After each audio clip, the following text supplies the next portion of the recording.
Welcome to মুনমুনের classroom. আমরা করছি class 12-এর set 9-এর আজকে পার্ট 1 বা ফার্স্ট পার্ট, যেটা 258 পৃষ্ঠায় পাবে। 12 গ্রাম কোনো কঠিন দ্রাবকে 90 গ্রাম বিশুদ্ধ জলে দ্রবীভূত করা হলো। 100 ডিগ্রি সেন্টিগ্রেড উষ্ণতায় দ্রবণটির বাষ্পচাপ 550 mmHg হলে দ্রাবটির আণবিক ভর নির্ণয় করো।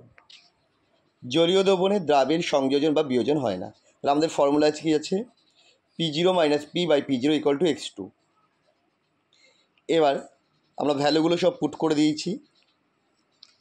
পুট করে দিলে এটা আসছে, দেখো 10/টাকে মানে 0 0 কেটে যাচ্ছে, তার মানে 1/76কে উল্টে দিলাম, 76 হলো।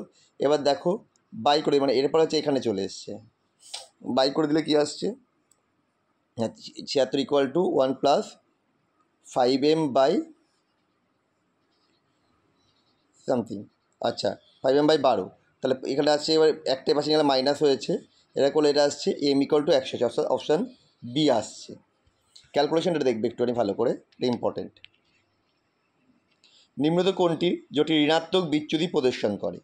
দেখো, ঋণাত্মক বিচ্যুতি প্রদর্শন করে মানে এখানে অপশানটা হয়ে যাচ্ছে আমাদের সি, অ্যাসিটোন আর ক্লোরোফর্ম।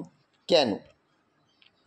অ্যাসিটোন হচ্ছে ডাইপোল আকর্ষণ বলের মাধ্যমে যুক্ত থাকে, ক্লোরোফর্মের মধ্যে ভ্যান ডের ওয়েলস আকর্ষণ বলে যুক্ত থাকে। কিন্তু যখন ক্লোরোফর্ম আর অ্যাসিটোন আসবে তখন ওদের মধ্যে একটা হাইড্রোজেন বন্ধন তৈরি হবে, যার জন্য আকর্ষণ বল বৃদ্ধি পাবে।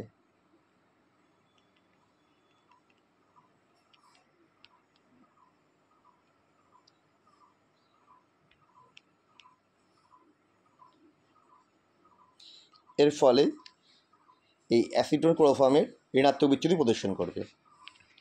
চলো পরেরটা। 20 গ্রাম ন্যাপথিক অ্যাসিডকে 50 গ্রাম বেঞ্জে দ্রবীভূত করলে দ্রবণের হিমাঙ্কের অবনমন হয় 2K। ভ্যান টপ ফ্যাক্টরের মান বের করতে হবে। ∆T = I KF W2 × 1000/m2W1। ভ্যালুগুলো put করে দিয়েছি। কোলের IM মান আসছে half, that means 0.5। Option A. একই তাপমাত্রায় অ্যাসিটোন ও দ্রবণ জোরকে শনাক্ত করে তে নিম্নলিখিত যেগুলি সম্বাচা আইসোটনিক দ্রবণ করতে বলেছে। দ্রবণ দেখতে হবে সবগুলো সম্পূর্ণ বিহিত অবস্থায় আছে। এটা যদি দেখি আমি,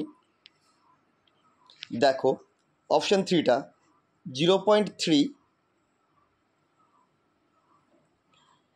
0.03 NaCl। তাহলে এখানে আছে কি, NaCl এর দুটো আয়ন হয়, Na+ আর Cl-, তাহলে হচ্ছে 0.06। আর MgCl2 হচ্ছে ভেঙে 3টে করে হয়, তাহলে মানে যেটাও 0.06। দ্যাট মিনস অপশান সি হচ্ছে আইসোটনিক। এ ও বি দুটো তরল মেশালে আদর্শ দ্রবণের মতো আচরণ করে। এর 2 মোল আর বি এর 4 মোল মেশালে বাষ্পচাপ হচ্ছে 0.2 atm। এর বাষ্পচাপ বলে দিয়েছে বিশুদ্ধের, বি এর বাষ্পচাপ কত হবে? ফর্মুলা কি? P = x1 P01 + x2 P02। ভ্যালুগুলো সব পুট করে দেওয়া হলো। এটা করলে যেটা আসছে P2 = 0.132 atm। তাহলে এখানে আমার কাছাকাছি অ্যান্সার আছে 0.125 atm। FeOH স্থলকে তঞ্চন করার জন্য ড্যাশ আয়নটি বেশি কার্যকারী।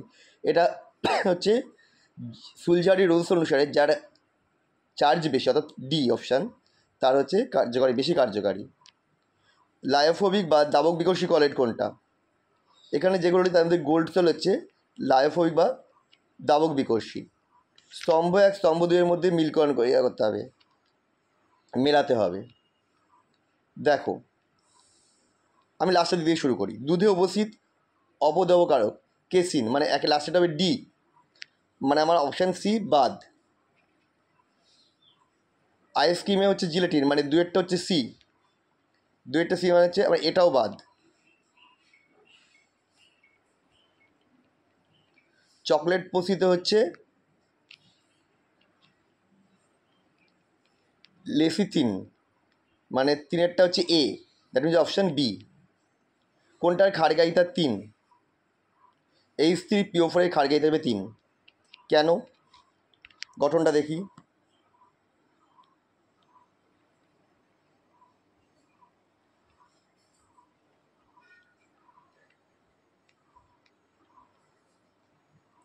এখানে 3টে প্রতিস্থাপনযোগ্য হাইড্রোজেন আছে, তাই এর ক্ষারগায়িতা হচ্ছে 3।